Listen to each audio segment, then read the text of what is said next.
What happens during times of war? There's a mismatch in the demand and supply of food, so prices go up. It's called inflation. Most of you know this already. What about heatflation?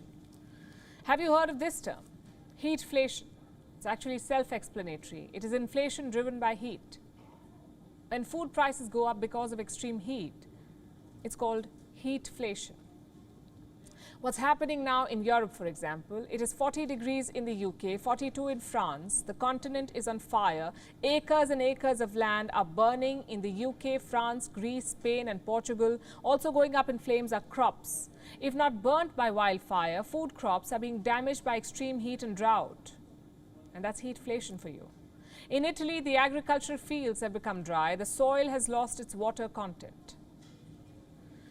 A drought emergency has been declared in at least 5 regions. 30 to 40% of the country's seasonal harvest is under threat. Spain, Romania and France are Europe's top 3 corn producers. 2 of these countries are battling extreme heat.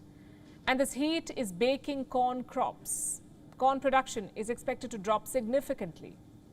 And what happens when production drops? It affects the supply chain. It triggers an inflation, or in this case, a heatflation. I'm sure most of you know that our crops are vulnerable to heat. But did you know cattle too suffer from heat stress?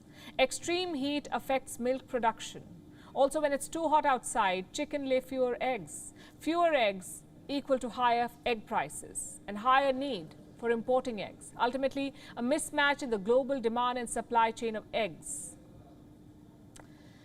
Also, you don't need to be sitting close to a wildfire to feel heatflation. Your country may not even be experiencing extreme heat, but heatflation will make its way to your breakfast table. It may force you to pay more for meals, for meat. Pork, for example, it's a staple in China. Last month, temperature in parts of China breached the 40 degrees Celsius mark. What do you think happened? Crops were hit. I'm talking about corn crops, soybean, wheat. Now, soybean and corn are used to feed pigs. When their prices shot up, so did the prices of pork. By the first week of July, hog prices were up 46% against March. So that's heatflation for you. It is one of the many problems our world is currently battling. It's also something that we could have totally done without.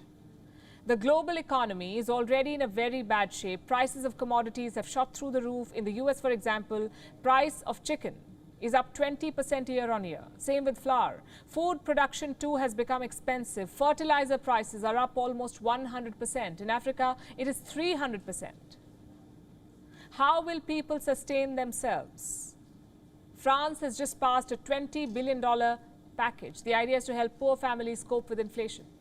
In fact, every country is doing what it can to control growing prices. Most central banks are continuously increasing interest rates. Why? To try and control the soaring inflation. The European Central Bank has hiked interest rates. For the first time in 11 years, they've increased it by 50 basis points, 0.5%. That makes the interest rate 0.0%. I don't know how many of you know this. But the ECB, European Central Bank, has kept a negative interest rate since 2014. Do you know why?